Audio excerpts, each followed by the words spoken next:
بيان باسم مؤتمر ستار لبنان في اليوم العالمي لمناهضة العنف ضد المرأة. بداية نوجه تحية إلى كافة المناضلات والثائرات والناشطات في مجال حرية المرأة ومناهضة جميع أنواع العنف، كما إننا نستذكر كافة النساء اللواتي يدافعن عن الحرية والكرامة الإنسانية في جميع أنحاء العالم من فلسطين إلى كردستان، وكل امرأة ثائرة تنبض بالحياة من أجل عالم عادل.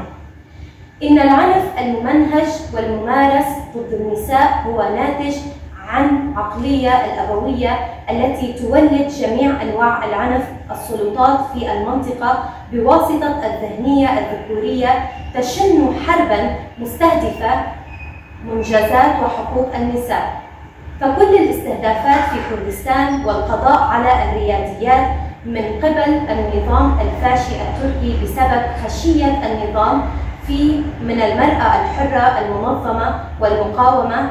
لهذا تشن حرباً عالمية ثالثة عند غير معلنة تستهدف المرأة وتسعى لإسكات صوتها، فإن هذه الحرب تدمر الثقافة والطبيعة والقيم الإنسانية ومفهوم العيش المشترك.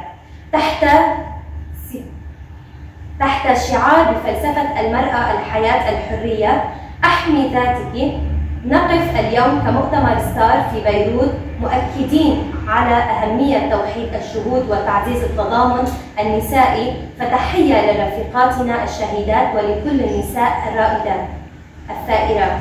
جنجيان آزادي. جنجيان آزادي.